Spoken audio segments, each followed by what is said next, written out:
sur la nourriture de l'esprit. Vous pouvez avoir une nourriture de bonne qualité. Une nourriture en quantité suffisante. Mais si vous ne voulez pas la manger, elle ne vous sert à rien. J'ai vécu avec une famille. Je voyais comment la maman souffrait. Elle avait des enfants, des petits-enfants. L'un d'eux mangeait très difficilement. Il pouvait dire, maman, j'ai envie de manger telle chose. Vous voyez la maman se dépenser. Elle prépare, elle met ça à table. Dès qu'il goûte un peu comme ça, je ne veux pas. Une nourriture de qualité. Une nourriture qui coûte très cher. On lui demande pourquoi tu ne fais pas manger, je suis rassasié. Amen. Amen. Il y a des chrétiens comme ça dans les églises. Vous pouvez inviter tous les grands prédicateurs du monde. Peuvent venir de Stockholm ou de Västerås. Peuvent venir de la France ou de l'Allemagne. Ils arrivent, ils prêchent l'évangile. Vous dites en tout cas aujourd'hui, le Seigneur nous a parlé. Mais ça s'arrête là. Prenez cette nourriture, mangez-la. Tout simplement. Car c'est cela qui va vous aider à atteindre la maturité spirituelle. Mais si on vous apporte une bonne nourriture et que vous refusez, ça ne va vous rapporter aucun bénéfice spirituel. Ça c'était juste une parenthèse. Alors, pour revenir au point suivant qui parle de boire. L'esprit a besoin de boire pour grandir et atteindre la maturité. Et la Bible nous dit ici que Jésus a dit une chose dans Jean 7, de 37 à 39. Que quiconque a soif qu'il vienne et qu'il boive. Et celui qui a écrit conclut en disant, il disait cela de l'esprit que le monde, que les gens allaient recevoir. Parce que Jésus n'était pas encore glorifié. Donc, l'esprit a besoin de boire. Qu'est-ce qu'il boit? Le Saint-Esprit. Vous pouvez manger une bonne parole de Dieu ici. Mais si vous négligez la communion avec le Saint-Esprit, vous négligez la prière sur la plénitude du Saint-Esprit, vous ne mettez pas un accent particulier sur le Saint-Esprit au sein de l'église, au sein de votre famille, dans votre propre vie, vous n'atteindrez jamais la maturité spirituelle. Je suis en train de tenter de répondre à cette question importante. Qu'est-ce qu'il faut faire pour atteindre la maturité spirituelle? Il faut donner à boire à votre esprit. Qu'est-ce que l'esprit boit? Le Saint-Esprit. C'est ça l'eau de vie qui étanche la soif de notre esprit. Amen. Amen. Et pour passer à un autre point, notre esprit a besoin de respirer. La même chose avec le corps physique. Je voudrais vous demander une chose. Tenez un peu comme ça votre main, s'il vous plaît. Ne fût-ce que quelques minutes.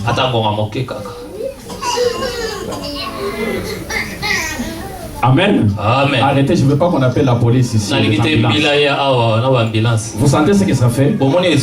Quand vous ne respirez pas, ça ne fait pas du bien au corps. C'est la même chose avec votre esprit. Pour qu'il puisse bien grandir et atteindre la maturité spirituelle, il a besoin de respirer. Comment est-ce que l'esprit respire? Il respire lorsqu'il y a un échange permanent entre Dieu et lui. Et cet échange se fait par le moyen de la prière et de la parole de Dieu. Parce que quand nous recevons la parole de Dieu, c'est Dieu qui nous parle. Et lorsque nous prions, c'est nous qui parlons à Dieu. Il faut que cet échange entre l'intérieur et l'extérieur existe. C'est ça qui se passe dans la respiration chez l'homme. Vous inhalez de l'air frais qui vient de l'extérieur. C'est l'oxygène. Et puis vous renvoyez le CO2, les gaz carboniques. Amen. Amen. C'est-à-dire l'oxygène qui a déjà été utilisé dans les corps. Oxygène, s'il reste là dans cet état, il va vous intoxiquer. Il faut de temps en temps qu'il y ait cet échange entre votre intérieur et votre extérieur. Et cela demande que vous puissiez non pas seulement recevoir la parole de Dieu, c'est-à-dire que Dieu ne puisse pas être le seul à vous parler, mais que vous puissiez aussi à votre tour lui parler. Dieu nous parle à travers sa parole, nous lui parlons à travers la prière. Il nous parle à travers sa parole, nous lui parlons aussi à travers la prière. Ainsi l'esprit respire, il grandit jusqu'à atteindre la maturité. Amen. Amen. Alléluia. Amen. J'espère que je suis en train de parler à quelqu'un cet après-midi. Un autre point. Qu'est-ce qu'il faut faire pour atteindre la maturité? Les expériences de la vie chrétienne. Vous entendez généralement les gens dire, en tout cas, l'expérience m'a rendu sage. Hein? Vous avez déjà entendu quelqu'un dire ça? Vraiment, l'expérience m'a rendu sage. C'est-à-dire qu'il a vécu des choses. Il est passé par un certain nombre d'événements dans la vie qui lui ont donné des leçons. Il a commis des bêtises. Il a fait des erreurs. Et à un moment donné, quand il se retrouve devant le même genre de situation, non. La fois passée, j'ai connu ce problème. J'ai fait ça. Voilà quelle a été la conséquence. Cette fois-ci, je ne veux plus me comporter comme ça. L'expérience a fait quoi? L'a rendu sage. Amen. Amen. Les expériences de la vie chrétienne. Ces choses nous amènent à atteindre une certaine maturité spirituelle. Un chrétien qui, depuis qu'il est né dans la foi, n'a pas une expérience personnelle avec Jésus, il restera toujours un enfant. Il suffira d'un petit vent, il va tomber. Il va se décourager dans la foi. Mais par contre, vous verrez des gens dans nos églises, quoi qu'il arrive, qu'il vente, qu'il neige ou qu'il gèle, tout le monde peut se décourager dans la foi. Lui, il reste toujours solidement ancré. Il dit, j'ai déjà connu ces gens. Ce n'est pas la première fois. Je ne peux pas quitter mon église. Je ne peux pas me décourager dans la foi. Amen. Amen. Les expériences personnelles dans la vie chrétienne. Ça, c'est très important. J'ai pris l'exemple de David dans la Bible. Ce garçon était le plus jeune dans la maison de son père.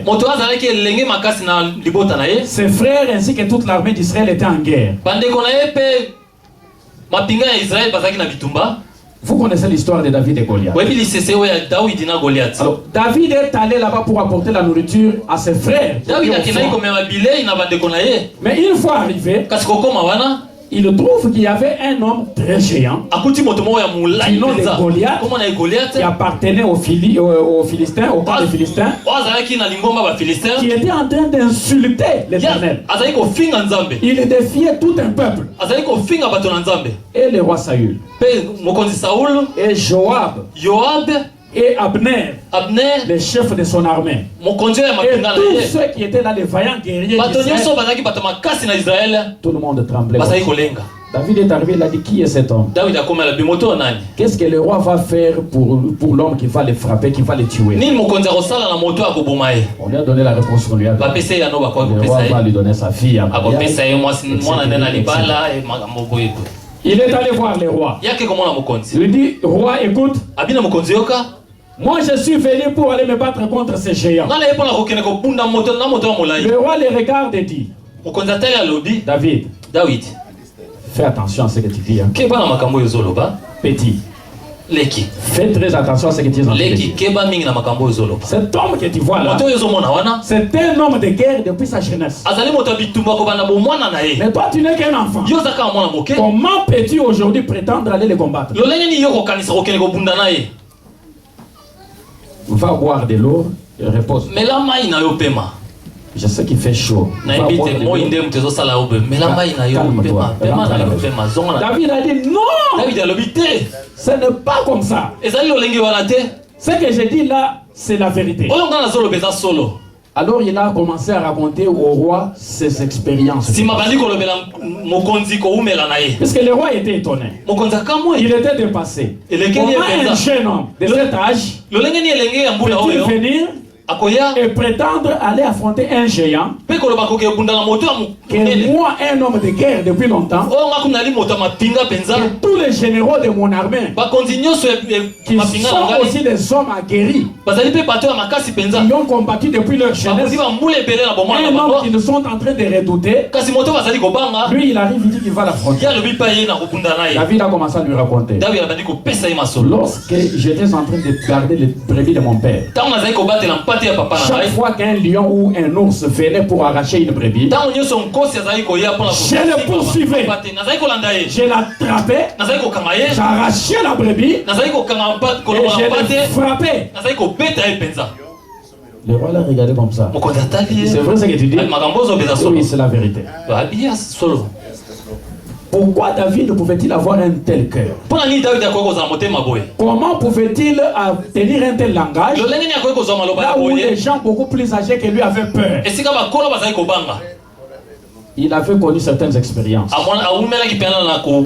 qu'aucun de ses frères n'avait connu. Imaginez-vous un lion qui vient attraper une brebis, qui commence à courir, et toi tu cours à pied avec ces lions-là, avec audace. Tu attrapes les lions, tu arraches la brebis, tu les frappes sérieusement. Tout cela avait fini par enlever la peur du cœur de David. C'était un enfant, mais avec un grand esprit. Un corps d'enfant abritait un esprit géant. Un enfant physiquement, spirituellement mature, à cause des expériences qu'il avait vécues. Certaines expériences que nous vivons avec Dieu, elles peuvent parfois être très douloureuses. Elles peuvent paraître comme des choses négatives. Mais cela a pour but de nous aider à grandir jusqu'à ce que nous devenions mûrs. Ce qui fait par exemple qu'une femme qui a un bébé, rien qu'à entendre son bébé pleurer, cet enfant a sommeil. Et si tu demandes comment tu sais, par expérience, quand il pleure comme ça, c'est qu'il veut déjà dormir. Les mamans, alléluia. Amen. Ou un enfant qui pleure, la maman regarde et dit non, je crois il faut changer ses couches. Ça c'est quoi? C'est l'expérience. Qu'est-ce qui fait qu'il y a une femme qui est enceinte, qui a déjà accouché une fois, deux fois, trois fois, quand elle sent certaines douleurs, des contractions qui commencent, vous allez dire non, ça c'est rien. Mais à un certain niveau, lorsque les contractions deviennent un peu plus répétées, ça il faut aller vite à l'hôpital. Ce n'est plus loin. C'est quoi ça? C'est l'expérience. Elle a acquis une certaine maturité. Elle est devenue mentalement, spirituellement adulte. Elle n'a pas besoin d'aller à l'université. Elle a appris à partir des expériences du passé. Mais par contre, si vous mettez une jeune femme qui n'a jamais accouché dans les mêmes conditions, elle risque d'accoucher là à la maison, ou sur la route, ou dans l'ambulance. Parce qu'elle n'a pas su que maintenant là c'est sérieux, il faut aller à l'hôpital. Elle n'a aucune expérience et ce n'est pas de sa faute. Les expériences que vous avez vécues, parfois fâcheuses, les expériences que vous êtes en train de vivre maintenant là, prenez-les au sérieux. Ça va vous aider à grandir, à devenir des hommes faits dans la vie chrétienne. Ce qui fait qu'un général d'armée devienne par exemple un général, on les regarde comme ça, on dit non, toi désormais, tu peux commencer à conduire l'armée en guerre.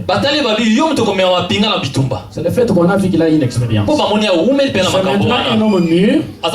Il s'est battu au Vietnam. Il s'est battu, je ne sais pas, au Nicaragua. Il s'est battu, je ne sais pas, il s'est battu en Iran, en Afghanistan. Maintenant, c'est un homme aguerri. Il a des expériences. Il est mature. On peut lui confier l'armée. À partir de quoi? De ses expériences. Ne négligez aucune des expériences que vous vivez. Ça peut vous paraître comme des choses négatives, comme de mauvaises choses dans la vie, mais ça dépend de quelle manière vous les prenez. Amen. Amen. Il y a des gens qui ont connu certaines choses dans la vie et qui ne peuvent plus les répéter. Ils ont commis des erreurs. Mon père spirituel m'a toujours dit, l'expérience c'est quoi? Ça, c'est la définition de l'expérience. C'est une somme des erreurs. Amen. Les erreurs que nous avons commises, accumulées, ça devient une expérience dans la vie. Un homme très expérimenté, c'est quelqu'un qui a parfois commis beaucoup d'erreurs dans la vie. Il a tiré des leçons de ces erreurs. Chaque fois qu'il est de nouveau devant la même situation, il s'est dit non, la fois passée, j'ai été placé devant cette situation. Je me suis comporté de telle manière. Voilà les conséquences. Je ne peux plus me comporter comme ça. Amen. Amen. Vous devez vous servir de toutes les expériences que vous avez vécues pour acquérir de la sagesse, de l'intelligence, acquérir de la maturité spirituelle dans la vie de foi. Si vous n'avez pas une expérience personnelle avec le Seigneur, dès qu'il y aura un petit vent qui va souffler dans l'église, vous allez quitter. Ou bien vous allez vous décourager dans la foi. Pensez-vous par exemple qu'un couple qui a été marié depuis prenons 20-30 ans, ils sont toujours ensemble. Vous pensez qu'ils ne connaissent que du bonheur? Non. Ils ont connu les hauts et les bas. À un certain moment, les gens ont cru même qu'ils allaient divorcer. Mais ils ne divorcent pas. Amen. Amen. Ils ont connu aussi leurs expériences douloureuses. Ils ont tiré des leçons. Et des fois, quand l'homme se met à parler, vous voyez la femme qui sourit tout simplement. Je le connais, lui il est toujours comme ça. Il ne faut pas prendre ça au sérieux. Mais toi qui ne connais pas son mari, tu t'énerves, tu te dis mais comment tu peux faire comme ça? Il dit je le connais. Par expérience, je sais que sa colère ne va pas durer. Elle a atteint un certain niveau. Amen. Amen. Je suis en train de parler à quelqu'un cet après-midi. Ne négligez pas les expériences. Et n'acceptez pas seulement les expériences qui vous plaisent ou qui sont faciles de passer par des choses terribles. Dans la marche chrétienne. Des choses qui ne vous plaisent pas. Vous regardez comme ça, vous vous dites Dieu vous a abandonné. Amen. Amen. Ici, Dieu m'a abandonné. Si le Seigneur était avec moi, il n'aurait pas permis ceci. Mais si vous vous sentez tranquille, seulement lorsque vous passez par des petites expériences, des petites épreuves, qu'est-ce qui va vous advenir lorsque vous serez confronté à des grandes épreuves? Et à ce sujet, j'ai beaucoup aimé le passage de Jérémie chapitre 12. Jérémie chapitre 12, verset 5. Jérémie chapitre 12, verset 5. Jérémie 12, 5. Jérémie chapitre 12, verset 5. Écoutez ça.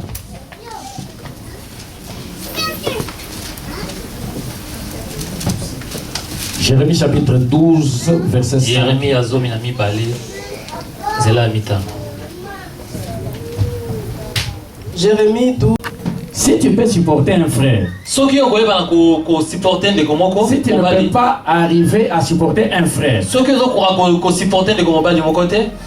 parce que tout simplement il est temps mal les regarder, qu'est-ce que tu vas faire lorsqu'il prendra ce qui t'appartient?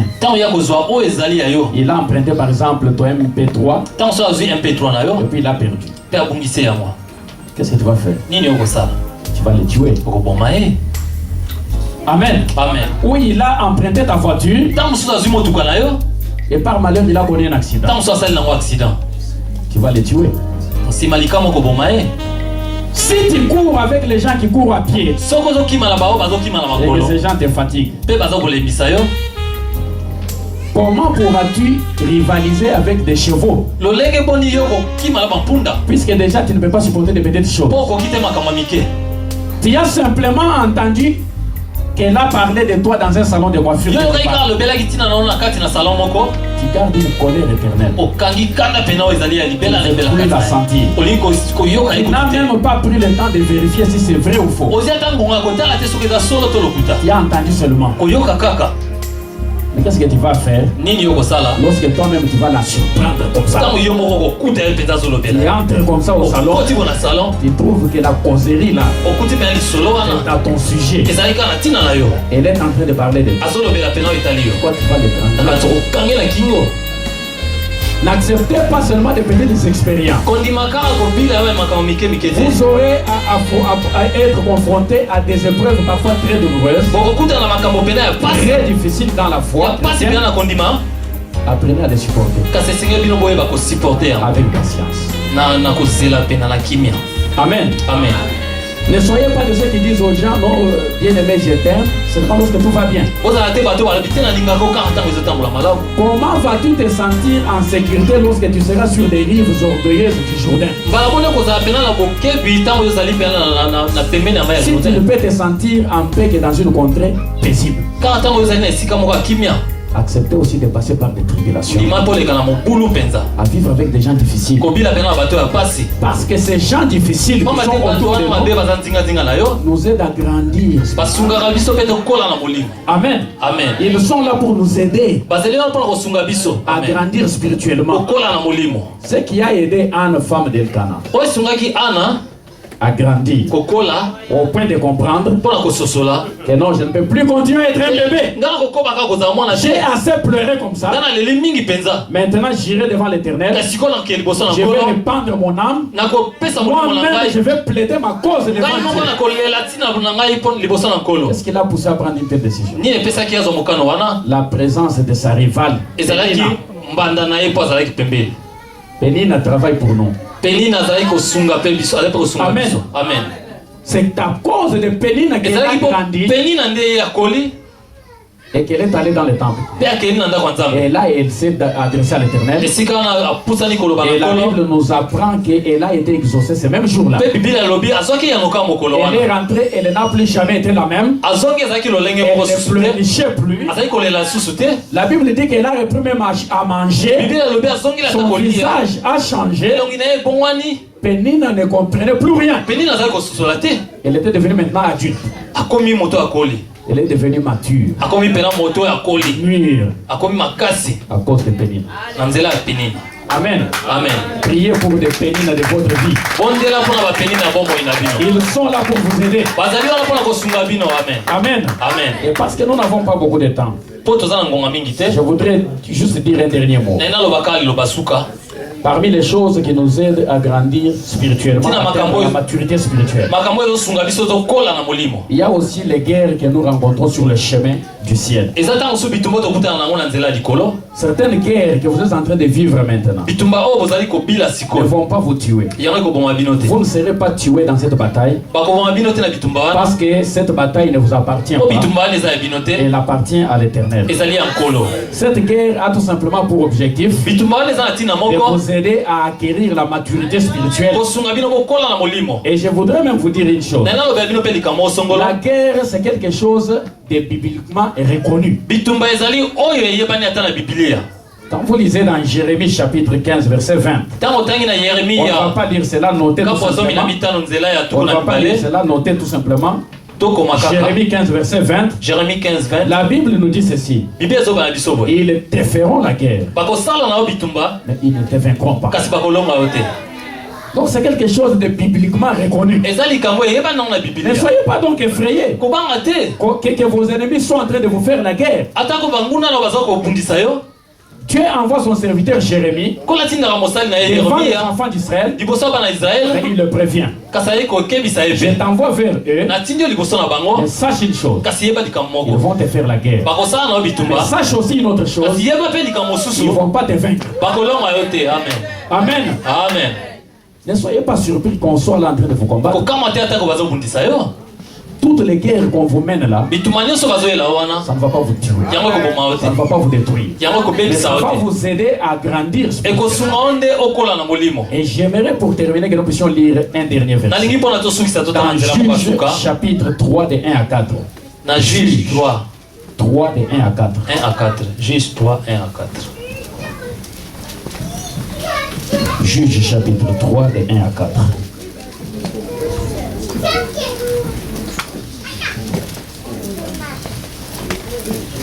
Écoutons cette lecture dans Juge chapitre